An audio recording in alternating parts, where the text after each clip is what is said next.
Hey everyone, I hope you enjoyed the Productized conference already. And I would like to share some thoughts about why we as PMs are often struggling with delivering a good customer experience, which pitfalls we need to watch out when we are interviewing customers, and what we can do about it. Well, actually, good PMing is when the customer experience already starts at home, because we are all customers too. We are all using all kinds of products and services every day. We interact with brands by subscribing to their newsletter. We are talking to the customer support because we have an issue with something or we have a question about something. And we all expect a great experience along that way. And Jeff Bezos said about customer experience, at Amazon, we see our customers as invited guests to a party, and we are the hosts. And the quote goes on with, "It's our job every day to make every important aspect of the customer experience a little bit better." So I asked myself, what actually makes a good party? So let's see. For a good party, first of all, you need great guests. These are obviously your customers. Secondly, you need good vibes. So they should be in a good mood, they should have a positive attitude, and they should have fun at your party. And then last but not least, of course, it needs an excellent host. But in order for a host to be really good, it's not enough to just stand at the side and to watch your guests and observing everything. You should be with your guests. You should see what they see. You should feel what they feel. And you should just mix and mingle with them. So be your own guest at your own party and join your customers at that party.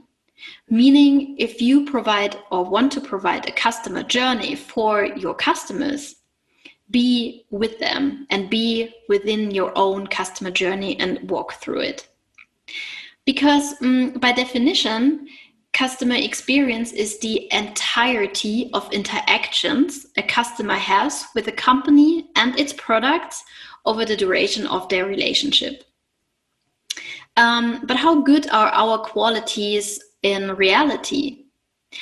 Well, often product managers are mainly focused on the product experience. So we are dealing with design, with usability, with user experience, with technology experience. But a good customer experience goes beyond that. And it also comprises a very good brand experience and the service experience. But by nature, we are mainly optimizing and focusing on the product experience. However, in order to have the whole experience provided very well to our customers, we need to put that cherry on the cake, which is the holistic view. So customer experience is really the cherry on the cake for our customers when they join your party. But there's a problem with customer experience. And this is that the whole is more than the sum of its parts. So as product managers, we are not only in the position, or don't always have the time to deal with all factors that bring that valuable customer experience, meaning the brand and the service. As I said, we are more in the product part. So the question is, who is actually then the one we should talk to, we should go to when it comes to holistic customer experience, and who owns this piece of cake? So it's often the case that, especially in bigger companies, the bigger it is, the less you own of this whole customer experience for your product. The smaller the company is, for example, if you're working in a startup, it's often the case that you're involved from the very beginning of the customer journey until the very end. And again, the bigger it gets, the smaller the piece of the cake gets. And sometimes if you then go out and are talking to customers, you're actually only talking to them about a very little piece of this whole experience because you cannot even overlook all of it anymore, which is fair enough, but you need to be aware of that. And we see later how we can solve that. So because we are not always owning and are not always in charge of this whole cake, I found that there are often 3 common misbeliefs about delivering great customer experience among product managers. And the first one is that you're always told that if we only listen well enough to our customers, we fully understand their needs. Second point, product managers know best what customer needs. And thirdly, sharing user insights with our product team is usually enough. But please, people, we need to talk. That's not how it goes. Because first of all, listening to customers is not enough. So what is the problem when we're only talking and listening to customers? So first of all, you only get a situation, a snapshot. You don't know unless you ask them, and sometimes that goes a bit too far, maybe because there is time pressure and you only have 30 minutes to talk to them, or you just do not want to dive too deep into their personal lives, of course. That's why you only get often a very situation, a snapshot of their situation. You don't know whether they are stressed right now, whether they had a good day or a bad day, where they maybe just coming from, whether they're in a good mood or not. So you have to be very aware of invisible factors and influences that might affect the assessment of how they value or evaluate your product right now if you are talking to them. And the third point is that you will only give them a certain context of your product. So for example, you say, imagine you are in this and that situation and in this and that step. For example, if you're booking a hotel for your next travel and you now want to search for a nice hotel. So you put them into a very narrow space of product context. But this whole journey is much more than that. And selecting a hotel does not start with just open up the laptop and just clicking or typing in the country where you want to go to or the city where you want to go to. It maybe starts even before that and long before that. And this is something you cannot always bring into customer interviews, for example. Regarding the second misbelief, we need to ask ourselves who actually knows the truth about what customers want. Well, is it sales because they are in touch with our customers every day? They are the ones that are out there talking to them and selling what we think they need. Or is it the UX designers who actually create the designs for our customers, so they need to know what customers want, right?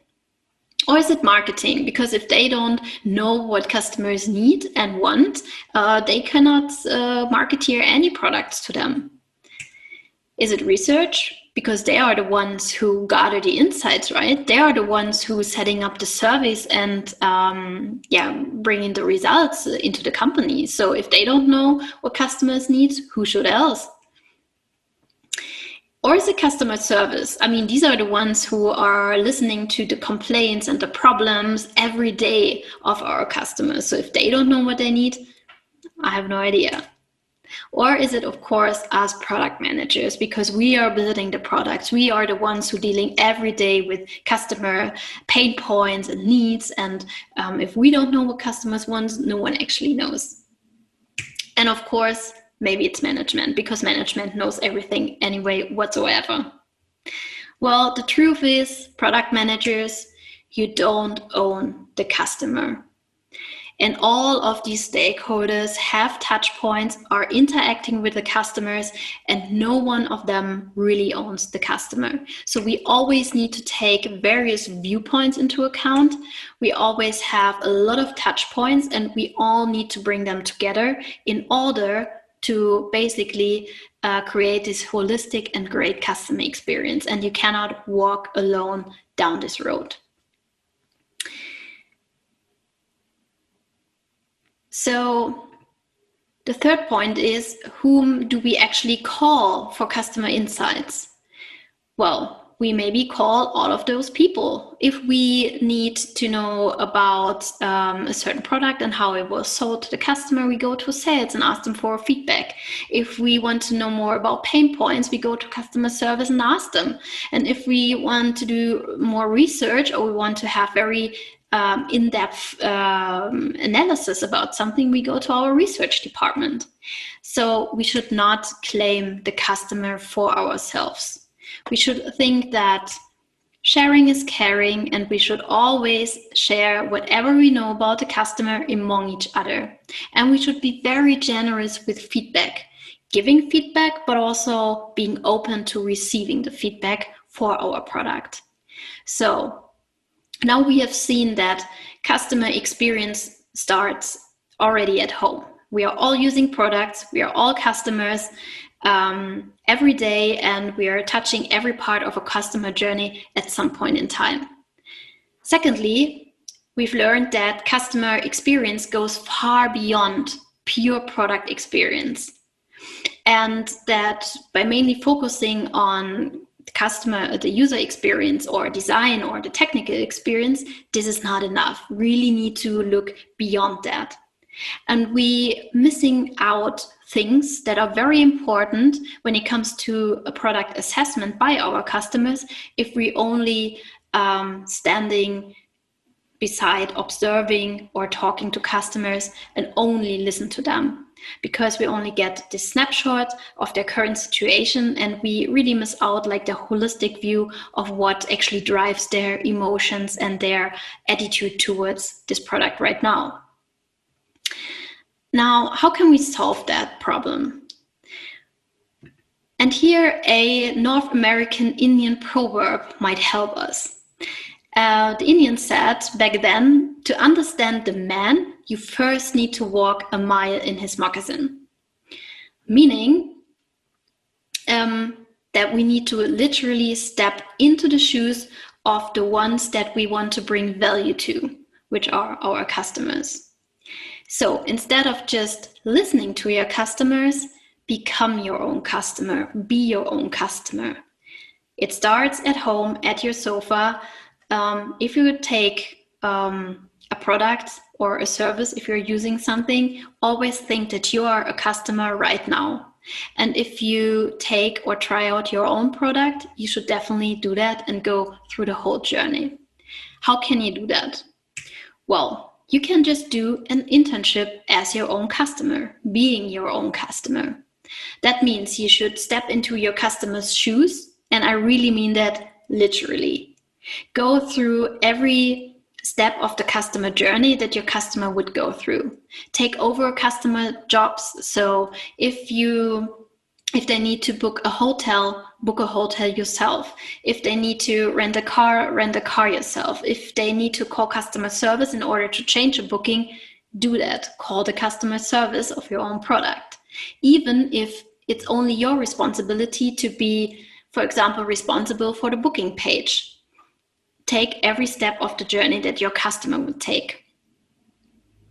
And of course, document your experience. So how can we do that?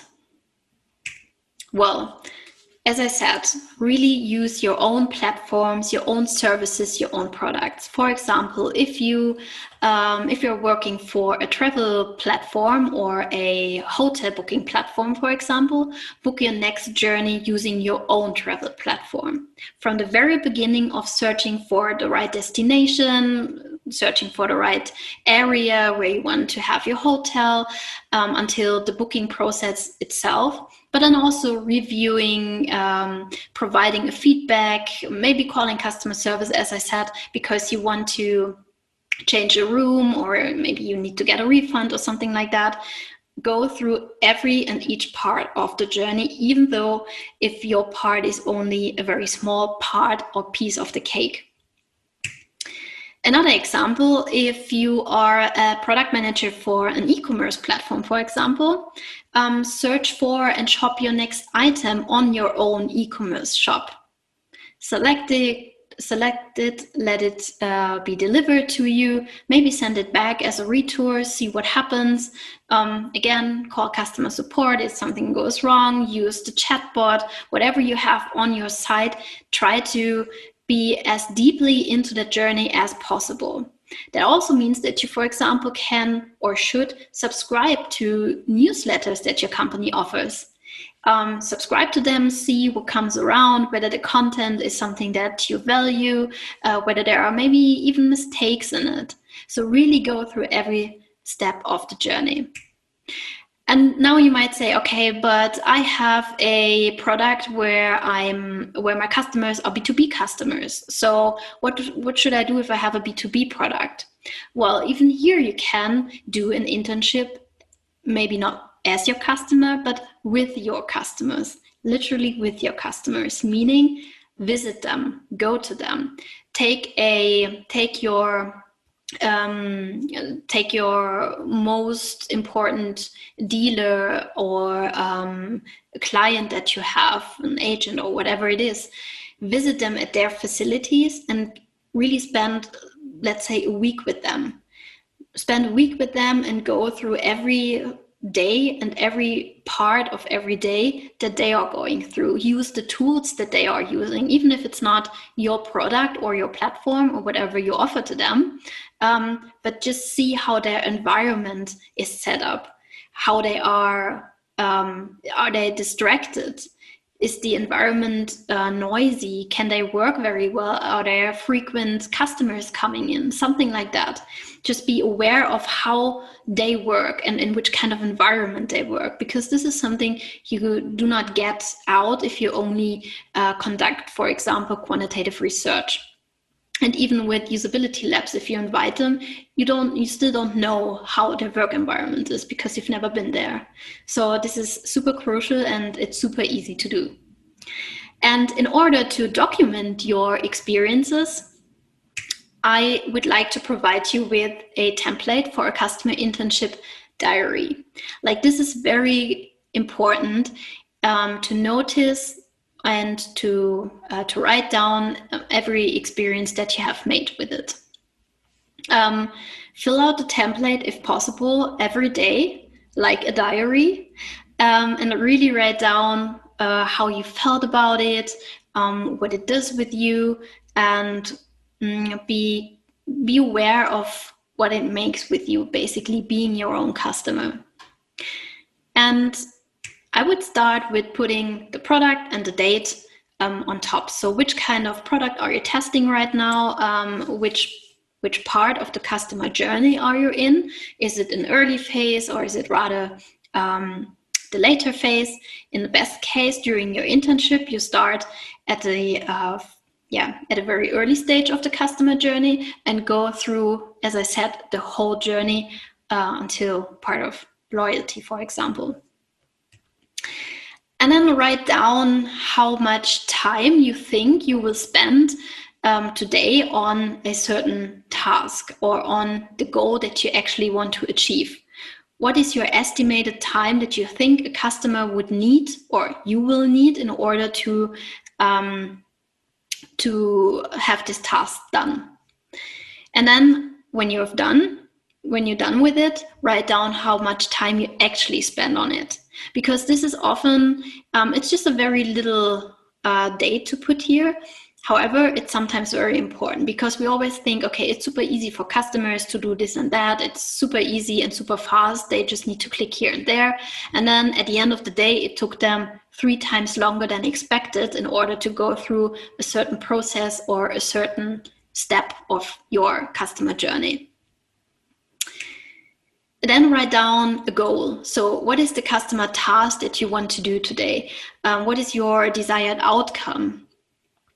And the touch points you're using. Are you interacting with customer support? Are you interacting with the mobile app? Are you interacting or using the newsletter, a marketing material? Are you visiting a dealership or something like that, or a retail shop or whatever it is? So write down all touch points that you will use here.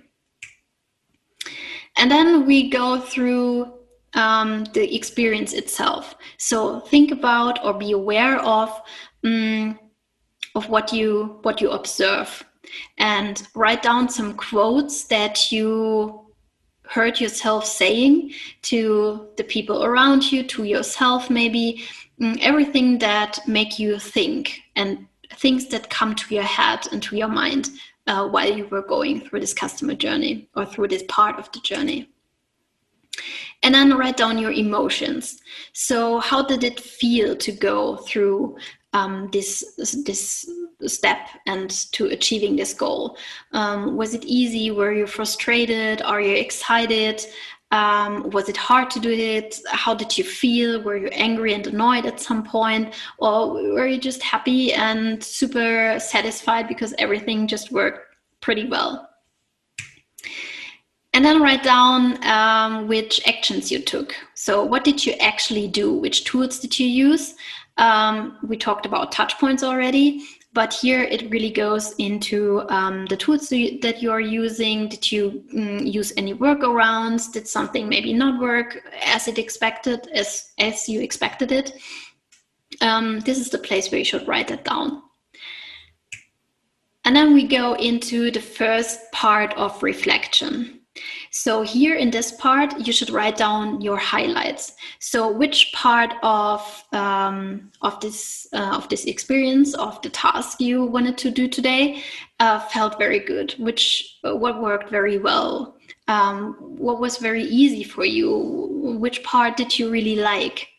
And this is something you should really bring back home to the people and your colleagues around you that worked on that product, or that worked or are part of this product or customer experience at this point in time.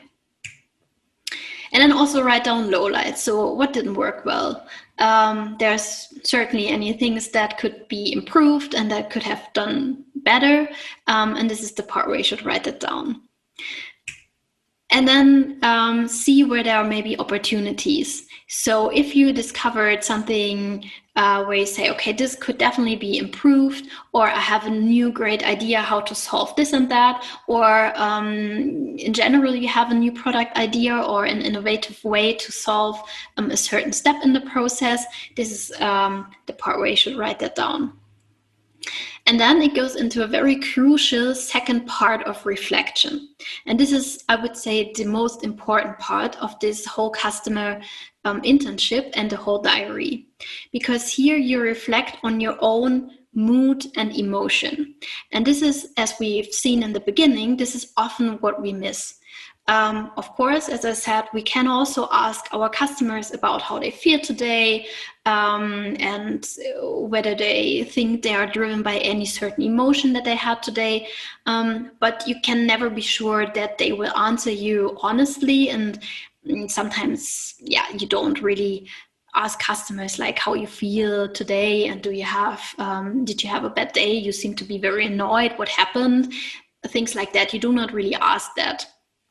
So if you do not get it out of their behavior and emotions in general, you are more or less blind about that. So this part is really for you to reflect on your own emotions, but then also reflect on how these emotions and your mood is affected the assessment of this whole customer journey. Maybe you are super excited today and you're absolutely happy because it's the first day of your vacation, and everything you've done here, even the lowlights, the things that worked not so well, you didn't really mind about that because you're just so happy. Whereas maybe 2 days later, you had a very busy day, you were super stressed, you were not annoyed because maybe the kids in the morning, they didn't want to go to kindergarten, and at work, you were super stressed because there was this important management meeting. And then you maybe go through a very similar, or maybe even exactly the same part, and process as you were doing 2 days before, but this time you write down for feelings and emotions that you are super annoyed, that everything sucks, and you really this whole thing is shitty, and you just don't have any nice words for this process step. And then you see how your emotions and everything that normally that is not visible for you when you're talking to customers and listening to customers, how this affects the assessment of your product when you should evaluate it. And then also just take a moment or a second to think of what might have influenced you today. Has there been any certain event, situation, external factors? Maybe it's even just the weather, or you got a promotion, or you had a really nice, or you're looking forward to a really nice after-work event or something like that, which might influence your assessment here further. And then very important is the bias check. So I was often asked, okay, if you do that, how can you ensure that you are not biased by your own pitfalls, more or less? And I included this self-bias check part here because you can just be very aware or go through all of these biases or at the ones that you are mainly common to fall into or step into, and check for it. So did you eliminate the confirmation bias? Were you not affected by the IKEA effect or something like that? Or as I said, if you have like very common own biases, just write them down, go through it and say, okay, I was not trapped by this, I was not influenced by that, and you're very aware of that. Or you are, but then just note it down and reflect on it. So if you filled that out, now what? So why are we doing that? Again, influential circumstances. So if you are doing an internship as your own customer, if you go through each step of the customer journey that your customer goes through, if you take over tasks that your customers are doing, you understand better what drives their emotions and their reactions when you're talking to them, and you get not only better understanding, but you get much more sensitive about what might drive their behavior today. And then be aware that situations that you put your customer in, if you're talking to them, inviting them into a usability lab or something, these are all made up situations. These are very artificial situations, and they require a lot of power of imagination. You're always telling your customer, imagine you're in this and this situation, you are in this step of your customer journey, you have already done these and these steps, and you force them to really think themselves into a very narrow part of the whole customer journey. And as we've seen, it's more about just using a certain part of the product, but it's about the holistic experience that the customer has. So with that, you also eliminate this thinking of the snapshot. If you only ask about a specific product context, you only get a very small piece, and you only ask and require to think about a very small piece of this whole journey. And you be much more aware that there's more to that than just the experience that they have with the product. Well, very well done. You've done an internship as your customer. You reflected on your own emotions, tried to see, okay, what drives my customer, what drives their emotions? And now, what's next? Well, first of all, take a moment for yourself and reflect. Just think about how this whole week felt to you, what it made with you, how it changed your perception when it comes to product evaluation. And then share your experience and everything you learned with everyone in the organization, not only your product team, because this is not enough. You need to share it with the sales guys, the marketing, the research, the UX designer, the customer support team, and of course also with the management, because they're all having certain kind of touch points. They're all contributing to providing this whole customer experience, because you are not owning the customer, and you need those other guys as well in order to provide this whole and great customer experience. And then repeat. This customer internship is not a one-time shot. You should do it regularly. You should do it, you should integrate it as a common method to go through and to use when you want to get customer insights. So this is nothing you should do once and then never ever again. So really try to repeat it, maybe each quarter, maybe each week. So it really depends on how long your internship is and how much effort it takes, of course. Because yes, if you have a B2B customer and you need to schedule a week to go with them, it's much more effort than just trying out your own product, basically. And then also take the findings that you have out of the diary and put it into your customer journey, for example. The template is set up in a way that you can use most of the parts and integrate it and let it flow into your customer journey, like emotions, thoughts, pain points, touch points, highlights, lowlights, emotions. These are all things that you will also find in usual customer journey design. So the template is designed as starting point from which you can go the next step into your customer journey. And then iterate again and repeat the internship. So coming back to Jeff Bezos. He said, we see our customers as invited guests to a party. And I would like to add, and if we are our own guests, we can be the best hosts. So be a customer experience driven product manager.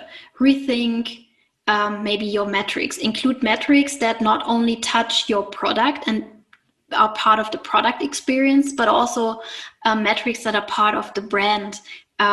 Just see how many newsletter subscriptions you have and how many complaints customer support gets due to a certain part of your product, for example. And also always remember that you need to consider the whole value chain. The customer does not distinguish between certain parts of the organization. They just see the whole customer journey, and they need to feel that is just coming from one team, from one company. And you should not only looking at your piece of the cake, but consider the whole value chain that will bring the experience at the end of the day to the customer. And then always remember, sharing is caring. Kill the silos, spread the work with everyone who owns a piece of the cake and who is able to contribute to put the cherry on the cake. And finally, just enjoy the party. So you have a great product, you are a great product manager, and there is certainly a very good product experience, customer experience already out there. You can only make it better if you feel yourself into your customers and walk in their shoes and join their party. So have fun at their party and also at the rest of the conference of Productized 2020. And I'm looking forward to your questions in the panel. Bye.